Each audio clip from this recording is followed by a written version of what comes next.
Hi, my name is Mary Workman. Today I'm going to be speaking to you about my research topic, better treatment for our veterans. So today, currently, military service is a choice. That service is a commitment to do whatever necessary to defend and lay down your life for your country. The U.S. has a rich military history dating back to the Revolutionary War. And according to the Department of Veteran Affairs, the VA, there are more than 16 million living war veterans. Over 41 million men and women have served during war times. Among those, over 1 million have died in battle or due to service-related injuries. With the cost of service so high, the VA must be held to their mission of repaying these veterans with a lifelong commitment to excellence of healthcare benefits. The intent of the United States has always been to provide care for their support for the armed forces. According to the VA, the United States has the most comprehensive system of assistance for veterans of any nation in the world, with roots that can be traced back to 1636, when the Pilgrims of Plymouth Colony were at war with the Pequot Indians. The Pilgrims passed a law that stated that disabled soldiers would be supported by the colony. So two major reforms occurred in the 20th century to expand benefits available to veterans. The first being during World War I, it included programs for disability compensation, insurance for service personnel and veterans, and vocational rehab for the disabled. In 1944, following World War II, the GI Bill was signed into law, which provided education and training, loan guarantee for homes, farms, and businesses, and unemployment pay. VA began as a veteran support program. While we are a long way from the days of the Pilgrims, it is still crucial to uphold the value of support for our veterans through different benefits. But is this commitment being fulfilled day in and day out? In April 2014, CNN reported on a fraudulent scheme devised by the management of the Phoenix VA healthcare system to fool the VA system of their actual patient wait times. The scheme was an intricate web of lives where at least 40 U.S. veterans died waiting for appointments at the VA Veterans Healthcare System, many of whom were placed on a secret waiting list. According to Dr. Sam Foote, a retired Phoenix VA doctor, the secret waiting list had 1,400 to 1,600 veterans waiting approximately 6 to 21 months to see a primary care doctor. Not only was there a secret waiting list, the staff shredded the physical evidence to hide the truth. The removal of Sharon Hellman, the director of the Phoenix VA healthcare system, should not come as a surprise, as it seems like the logical step to hold leaders accountable and ensure that veterans have access to quality and timely care. The disciplinary action may have been too little too late for the veterans who were placed on a secret waiting list or could not reach the VA to receive care in 2013. The primary objective of the VA is to provide quality care for veterans, but the system has failed in various capacities. The following table shows the results of a recent Gallup poll where 1,268 veterans report that the majority being 55%, saying it is either very or somewhat difficult to reach access to medical care through the VA. If veterans cannot access the medical care they were promised, the system designed to serve and protect our heroes has failed. Unfortunately, the U.S. government is involved in providing resources to the masses, and they cannot live up to their utmost highest standards. The system is overwhelmed by the 8.76 million veterans that they serve each year and has not done the proper maintenance to prepare for the amount of people it's designed to serve. Service-disabled Air Force veteran Staff Sergeant Randy Workman has experienced the frustration of long wait times and the inability to access medical care through the VA for the last 7 years.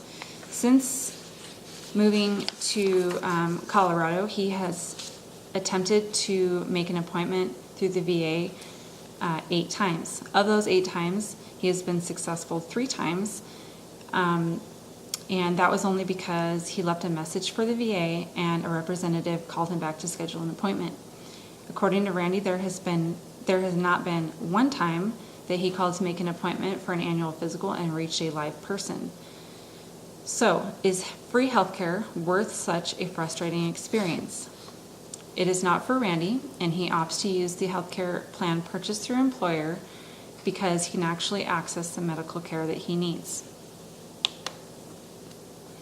In addition to the most recent reports of difficult access to medical care, the VA has a long track record of deficient medical treatment. In 2011, Mary Burkle, the head of the Miami Veterans Administration Hospital, when more than 2,500 local veterans were told that colonoscopies that they had there might have been performed with improperly cleaned equipment, was removed from her position. Several of these veterans who received colonoscopies from the VA tested positive for diseases such as hepatitis B and C, as well as HIV. In 2007, the U.S. House of Representatives meeting about concerns with the VA healthcare system, North Carolina Representative Robin Hayes stated, "While there are different deficiencies ranging in various levels of severity, I found it most troubling that a nurse employed by Salisbury reportedly falsified care reports on seriously ill veterans housed in private nursing homes and did not properly monitor them. This nurse's infractions, including listing a patient in stable condition 12 days after he died." She also cited in the VA Office of Inspector General's September 2006 report for not having visited some patients under her charge for over 2 years. Yet the unnamed nurse is apparently still employed by the Salisbury VA. The Salisbury VA is located in North Carolina. These are all troubling findings, to say the least, and the Bible is clear on why we should care about these problems. God's Word tells us in Proverbs 3:27-28, "Do not withhold good from those who deserve it when it is in your power to act. Do not say to your neighbor, 'Come back later, I'll give it to you tomorrow,' when you have it with you now." Our veterans deserve to be given the services they were promised because of their service. The United States has the means and the power to provide quality care across the board. So how do we do this?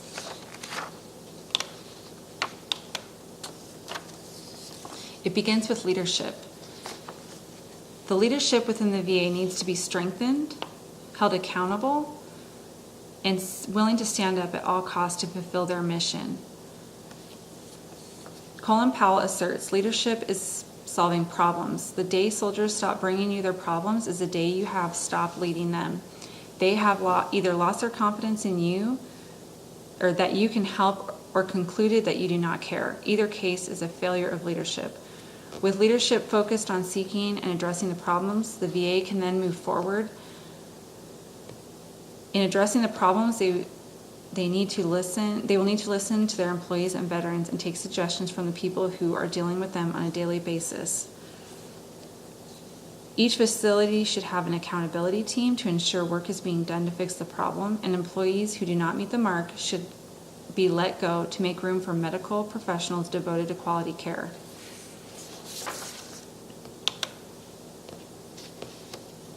Unfortunately, it is easy to find deficiencies within the VA healthcare system. Upon researching this topic, it's been very clear that the system meant to care for our nation's brave veterans has failed many of them. The Department of Veteran Affairs can try to cover this up or be proactive in their attempts to fix their problems. Hopefully for many, depending on these benefits, the VA takes their commitment seriously and does anything and everything in their power to meet their goal of providing quality care. John 15:13 says, "Greater love has no one than this, that one lay down his life for his friends." These veterans have given the ultimate sacrifice, their lives. The least we can do as a country is give them the dignity of quality care. Thank you.